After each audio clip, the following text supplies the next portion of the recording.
बिस्मिल्लाहिर्रहमानिर्रहीम।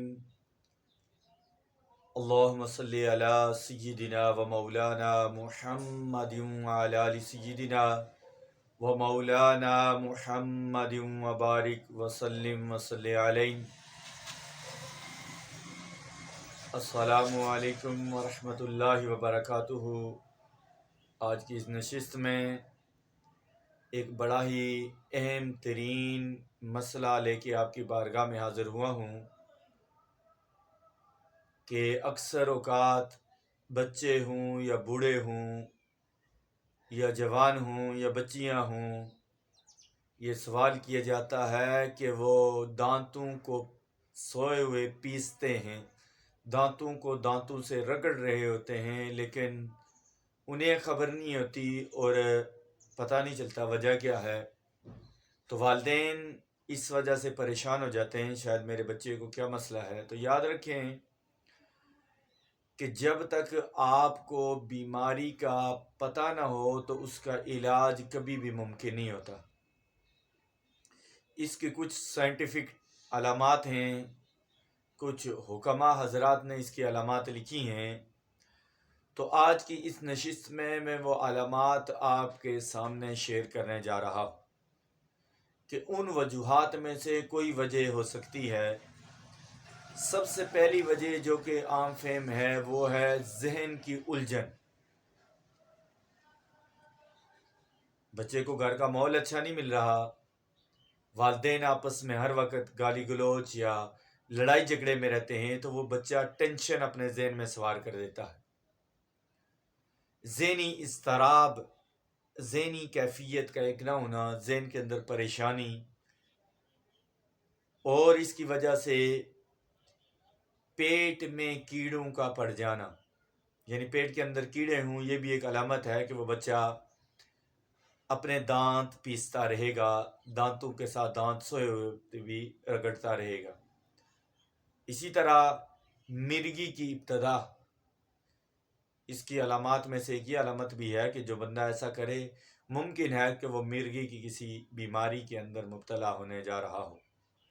और इसके साथ साथ बाज़ दफ़ा बच्चे होते हैं, खेलने के लिए बच्चों के साथ जाते हैं और वहाँ का माहौल कुछ इस टाइप का होता है कि बच्चे उसे तंज कर रहे होते हैं, उसको इग्नोर कर रहे होते हैं, और वो खिंचाव, वो टेंशन, वो परेशानी उसके दिमाग के अंदर होती है, और जो उस गुस्से के आलम में वो दांतों को, वो गुस्सा उसे नींद के आलम में भी वो दिमाग के अंदर उसकी बातें घूम रही होती हैं, और इस वजह से वो इस टेंशन के अंदर मुब्तला होता है।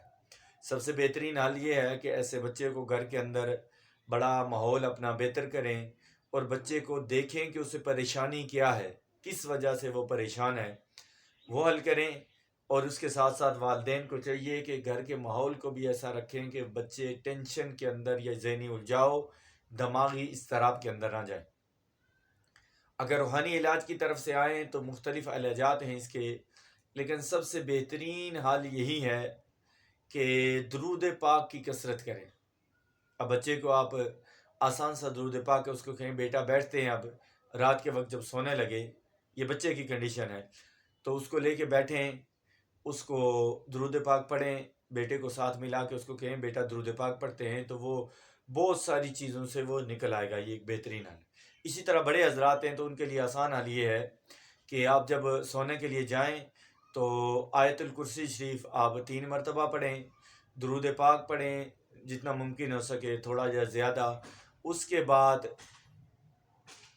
या मुमीतु, ये 100 मरतबा आप ये पढ़कर रूटीन बनाएं, इंशाअल्लाह इस बीमारी से आपको अफाका हो जाएगा। तो कोशिश करें इस पैगाम को आगे फैलाएं और मखलूक खुदा की खिदमत की नीयत से अल्लाह ताला इस अमल खैर की बरकत से मामलात में, ज़हनी खिंचाव में, चूँकि हर शख्स आजकल उलझन का शिकार है, तो अल्लाह ताला हमें इस परेशानी से निजात अता फ़रमाए। और बिलखसूस आप जो बड़े हज़रात हैं इस परेशानी के अंदर हैं, इसके अलावा भी अगर उनके जहन के अंदर कोई उलझाव, नींद नहीं आ रही, तो बेहतरीन हाल है सूफिया का कि आप एक तस्बीह या मुमीतु बड़े तवज्जो के साथ पढ़ें। इंशाअल्लाह आपको पुरसकून नींद भी आएगी और ज़हनी टेंशन और खिंचाव से भी आप महफूज हो जाएंगे।